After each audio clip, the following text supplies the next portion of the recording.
오늘의 말씀 욥기 27장 1절부터 12절 말씀. 하나님 아버지, 수요일 아침 이 시간에도 주님의 은혜를 삼음으로 주 앞에 나오게 하시니 감사합니다. 이 시간에도 우리 모두에게 말씀을 통해 하나님의 음성을 들려주옵소서. 예수님의 이름으로 기도합니다. 아멘. 할렐루야. 성교 성도 여러분, 오늘도 하나님의 은혜와 평강이 가득한 하루가 되시길 축복합니다. 오늘 우리에게 주시는 하나님의 말씀은 욥기 27장 1절에서 12절까지의 말씀입니다. 신자들이 살아가는 모습을 보면 하나님을 진실하게 섬기는 사람이나 별 생각 없이 교회에만 출석하는 사람이나 큰 차이가 없어 보입니다. 하지만 차이가 나타나는 시간은 분명히 있습니다. 그 시간은 바로 고난의 시간입니다. 고난을 당할 때 성도가 평소에 어떤 신앙을 가지고 살았는지가 확연하게 드러납니다.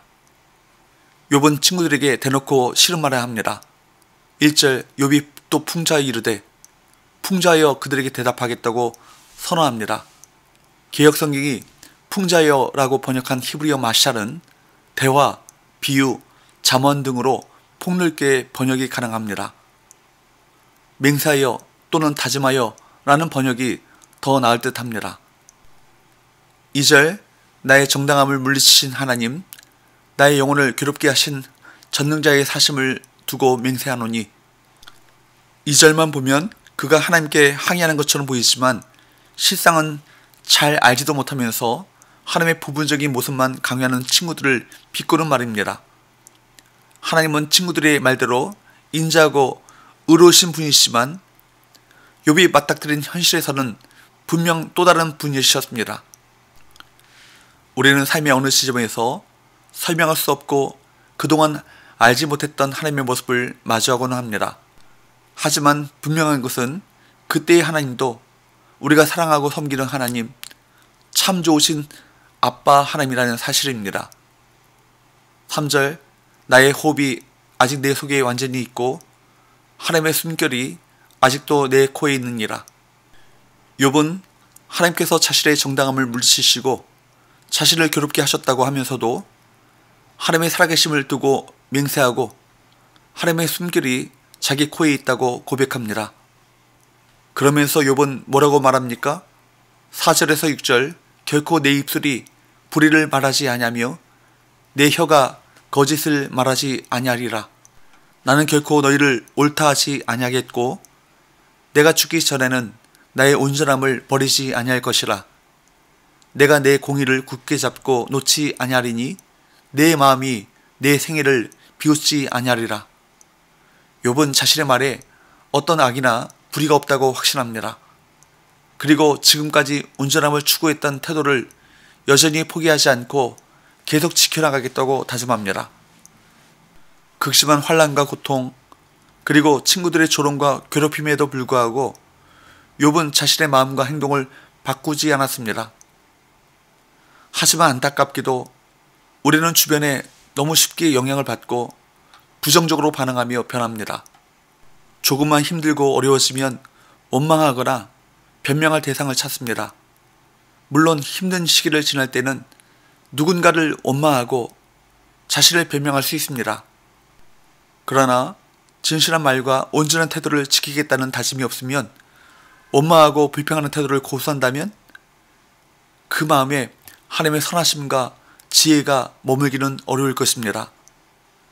온전함을 포기하지 않겠다는 다짐에는 이유가 있었습니다. 8절 9절, 불경건한 자가 이익을 얻었으나 하나님이 그의 영혼을 거두실 때에는 무슨 희망이 있으랴. 환난이 그에게 닥칠 때 하나님이 어찌 그의 부르심을 들으시랴. 그가 어찌 전능자를 기뻐하겠느냐. 항상 하나님께 부르시겠느냐. 욥이 온전함을 추구하는 그 태도를 포기하지 않겠다고 굳게 다짐하는 이유가 바로 여기 있습니다. 그것은 바로 하나님의 심판입니다. 경건하게 살기를 포기하고 거짓과 악을 행한다면 순간적인 혹은 현세적인 이익을 얻을 수는 있습니다. 하지만 결국 하나님 앞에 서야 하는 시간이 있을 것인데 그 순간의 이익이 어떤 의미가 있느냐고 욥은 묻고 있는 것입니다. 이런 측면에서 욥과 하나님을 경외하는 사람들은 진정한 지혜자입니다. 일과 삶이 어떻게 진행되는지를 알고 그 마지막을 알기에 순간의 이익과 감정에 흔들리지 않기 때문입니다. 그런 사람들은 더 좋고 더 나은 온전한 것들을 택하는 현명한 자들입니다.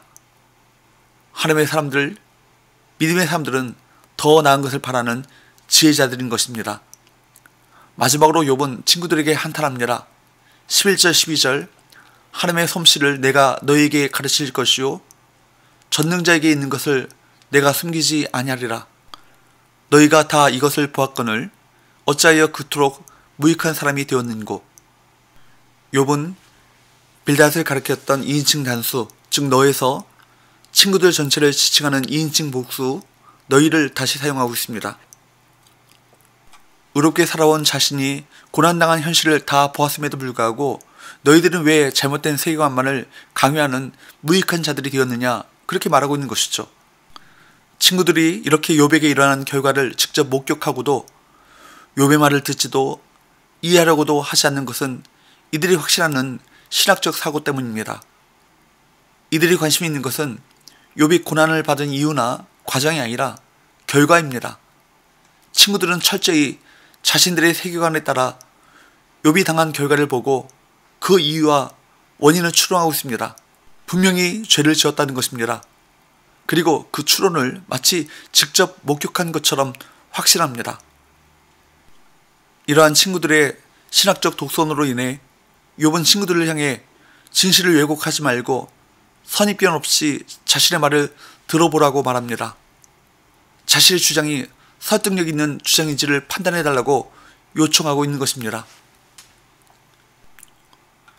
하나님 앞에 서야 할 시간을 인식했던 욥은 지금 당당하게 온전함을 추구하고 있습니다. 욥뿐만 아니라 성경에 나타나는 우리 신앙의 선배들은 큰 어려움이나 가난, 고통을 겪음에도 불구하고 오히려 하나님을 바라보며 당당한 모습을 유지했습니다. 예수님 역시 십자가라는 가장 비참한 자리에서도 전혀 위축되지 않으셨습니다. 우리도 매일의 삶 가운데 하나님을 가까이 하며 신앙 훈련을 이어나간다면 당당한 신앙인으로 성장할 수 있을 것입니다. 어떤 어려움이 오더라도 흔들리지 않는 참된 믿음을 소유하길 축원합니다. 그러므로 여러분, 하나님을 알아야 합니다. 그래야 우리가 삽니다. 고난의 시간에 하나님을 더욱 알아가려고 애쓰고 주님 안에서 교제하는 이들과 함께 그분의 영광을 사모하시길 바랍니다.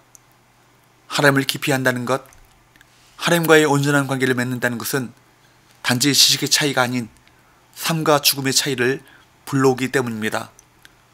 오늘도 주님과의 치밀한 사랑의 관계 안에 거하시는 저와 여러분 되시기를 축복합니다.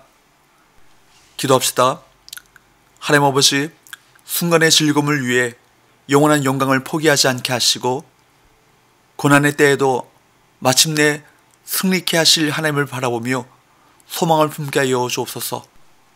그리하여 흔들림 없는 참된 믿음과 당당한 태도로 고난의 터널을 이겨나가게 하여 주옵소서. 예수님 이름으로 기도합니다. 아멘.